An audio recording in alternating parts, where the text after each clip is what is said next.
오늘 말씀은 사도행전 11장 1절에서 3절까지 말씀입니다. 사도행전 11장 1절에서 3절까지 말씀.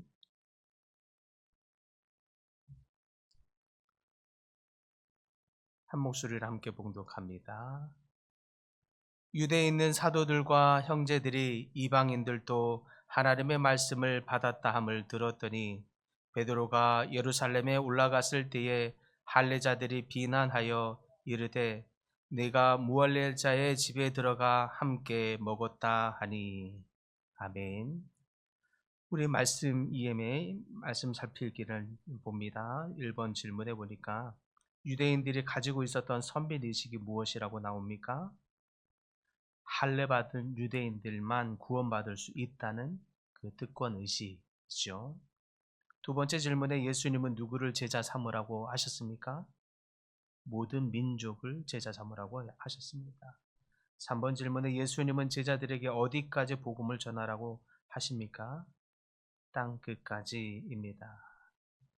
오늘 EM의 제목처럼 잘못된 선민의식에 대해서 우리 함께 말씀을 나누고자 합니다. 이 말씀 속에는 초대교회가 직면했던 중요한 도전 과제가 들어있는데요. 그것은 복음이 유대인들만을 위한 것이라고 하는 이 잘못된 선민의식에서 벗어나 하나님께서 모든 민족과 열방을 향해서 구원의 길을 여신다는 것을 깨닫게 하는 것입니다. 사도 베드로가 이방인 고넬료의 집에 들어가서 복음을 전하면서 고넬료와 그의 집에 온 사람들이 성령을 받게 되는 놀라운 사건이 벌어졌는데요. 이 사건으로 말미암아 예루살렘 교회에 이 소식이 전해집니다. 그리고 이스라엘 사회가 술렁술렁 시끄러워지는 일들이 일어나죠. 그 중에 특별히 유대주의적인 이 사고가 강성하게 있었던 몇몇 강성 지지자들에 의해서 베드로가 예루살렘으로 돌아오자 그를 향해서 비난의 화살을 돌립니다. 3절에 보니까 당신이 할례 받지 아니한 사람들에게 들어가 함께 먹었느니라 이렇게 고발합니다. 지적하죠. 당신이 어떻게 이방 사람들이 성령을 받게 할 수가 있느냐라는 것입니다. 엄청난 비판이었죠. 그게 그 당시에는 아예 상종조차도 하지 않는 것이 유대주의적인 사고인데 어떻게 그들과 상종하는 걸 넘어서서 이방 사람들이 성령을 받게까지 하느냐라는 비판이 거세게 있었습니다. 그들이 이렇게 비판하는 데에는 먼저 그들 안에 있었던 이 강력한 선민 의식에서 비롯되어 있다 하겠습니다. 구약에서부터 하나님은 다른 민족이 아니라 우리 이스라엘을 택하셔서 하나님의 언약 백성으로 삼으셨다라고 하는 이 그들만의 그들이 특별한 존재라고 하는 이 선민 의식이 강하게 자리하고 있었던 거죠. 그러나 이스라엘이 특별히 잘나서가 아니라 하나님의 주권적인 선택이요 하나님의 주권적인 은혜인 것을 그들은 잊었습니다. 하나님은 이스라엘을 통해서 모든 민족이 복을 받게 하실 그 계획을 가지고 계셨습니다. 그런데 이러한 하나님의 특별한 은혜가 시간이 지나면서 이스라엘 백성들은 자신들이 선택받은 것이 그들이 특별한 존재라서 그래서 그것을 특권 의식처럼 변질하여 생각하고 있었습니다. 그러다 보니까 다른 민족들을 배척하고 업신여기는 태도로 나아갔던 거죠. 그 결과 사도행전 11장의 사건은 이 잘못된 선민의식이 어떤 문제를 초래하게 되기까지 하는지를 보여준다 하겠습니다. 유대인들은 할례와 율법을 지키는 것이 우리들만이 하나님의 백성이다라고 하는 것을 증명한다고 생각했습니다.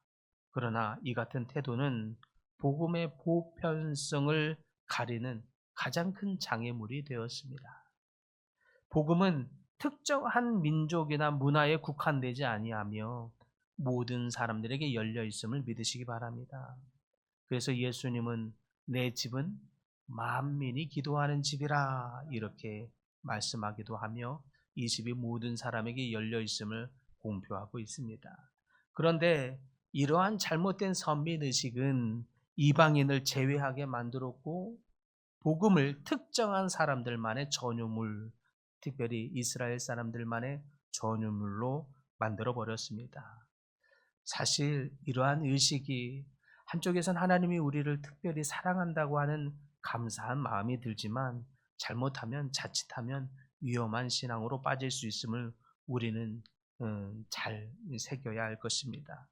내가 속한 교회, 내가 배운 신앙, 그러한 전통만이 옳다고 여길 수 있다는 것이죠. 다른 사람들을 배척하는 태도를 취할 수 있습니다. 우리는 복음을 제한하는 자들이 되면 안 된다는 것입니다. 우리는 하나님께서 우리를 택하신 목적이 우리의 자랑거리가 아니라 복음을 나누는 도구임을 기억해야 합니다. 내가 배운 이 신학, 내가 배운 신앙의 이 모습들, 내가 어렸을 때 은혜 받았던 그곳, 이곳에서 드려지는 예배가 전통이고 정통이다라고 생각하는 거, 이거야말로 정말 위험한 신앙입니다.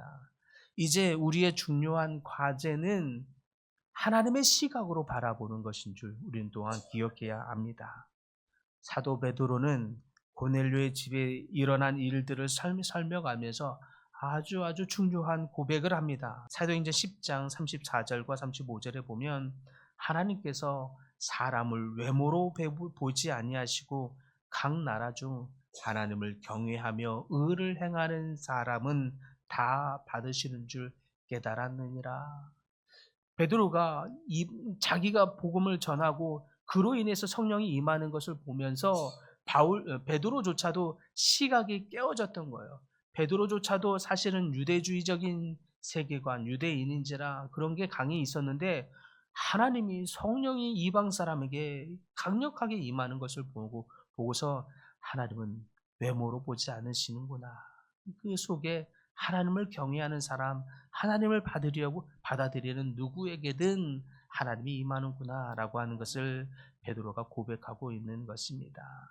이것이 하나님의 시각과 우리의 시각의 차이인 거죠.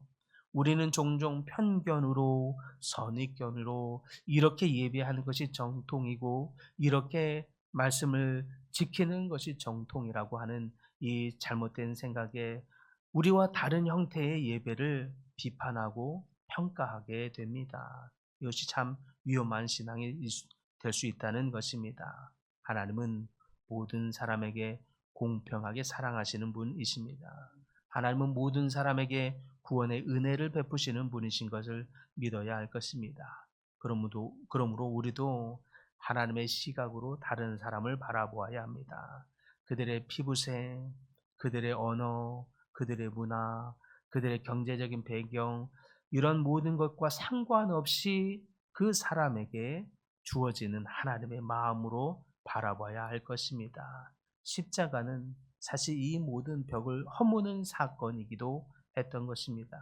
그러므로 우리는 복음을 전할 때에 또 우리는 성도들과 교제할 때에 사람의 어떤 조건과 모습을 보고 평가하고 나갈 것이 아니라 그들을 향한 하나님의 사랑, 하나님의 마음으로 사랑을 나누는 도구로 우리 모두가 쓰임받을 수 있기를 바랍니다.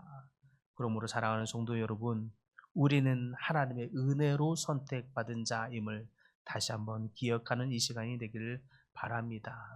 그러나 이 선택이 우리에게 우리만을 사랑하신다는 편협된 특권이 아니라 하나님의 사랑을 나누는 사명의 도구로 우리를 먼저 사랑하셨구나 깨닫는 여러분들 되기를 간절히 바랍니다.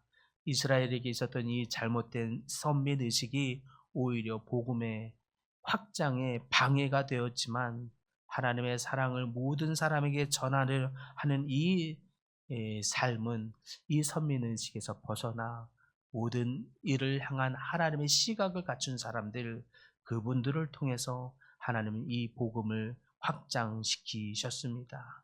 그래서 우리 모두가 하나님의 시각을 갖게 되기를 간절히 바랍니다.